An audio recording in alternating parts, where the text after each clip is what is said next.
Hi అండి అందరికీ. అందరూ ఎలా ఉన్నారండి? బాగున్నారా? నేనైతే చాలా బాగున్నానండి. ఈరోజైతే దొండకాయతో రైస్ అయితే చేస్తున్నానండి. ఫస్ట్ అయితే మనకి దొండకాయలని బాగా క్లీన్ చేసుకొని చిన్నగా కట్ చేసి పెట్టుకున్నాను. తర్వాత ఒక్కటి చిన్నగా ఆనియన్ కట్ చేసుకొని తెల్లగడ్డలు కరివేపాకు అయితే తీసుకున్నాను.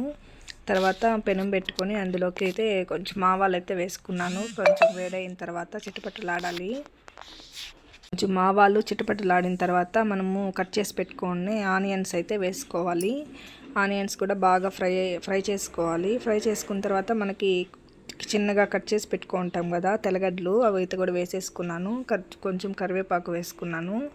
ఇంత కొంచెం బాగా ఫ్రై చేసుకున్న తర్వాత మనకి దొండకాయలు కట్ చేసుకుంటాం కదా, అవైతే ఇందులోకైతే వేసేసుకున్నాను.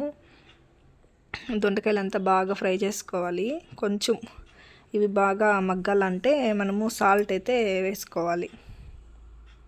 కొంచెం లైట్గా సాల్ట్ అయితే వేసేసుకొని నేనైతే ప్లేట్ అయితే క్లోజ్ చేసుకునేసాను. బాగా ఉడుకుతుందని, అంటే సింపుల్గా చేశానండి.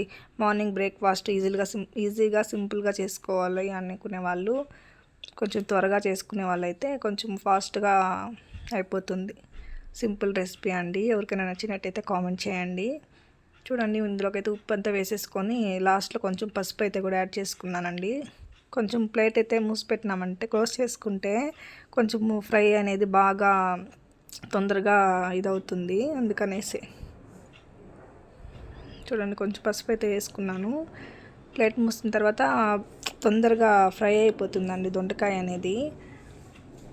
చూడండి, ఇలాగైతే దొండకాయ అనేది బాగా ఫ్రై అయిపోతుంది. మనకి ఫ్రై అయిన తర్వాత కొంచెము కారపొడి, కొంచెం గరం మసాలా, మనకి పొడులు ఉంటాయి కదా, అవైతే వేసేసుకొని బాగా ఫ్రై చేసుకున్నాను. మనము అన్నం కూడా సపరేట్గా వేడి చేసి పెట్టుకుంటాం కదా, అవి కొంచెం చల్లారనివ్వాలి. అన్నం అనేది చల్లారించిన తర్వాత ఇందులోకైతే అన్నం అయితే కలుపుకోవాలండి. అంటే సింపుల్గా రైస్ అండి, ఫ్రై చేసుకొని ఇందులోకైతే రైస్ అయితే మిక్స్ చేశాను. ఈజీగా సింపుల్ రెసిపీ అండి. ఎవరైనా ట్రై చేయండి, చాలా బాగుంటుంది.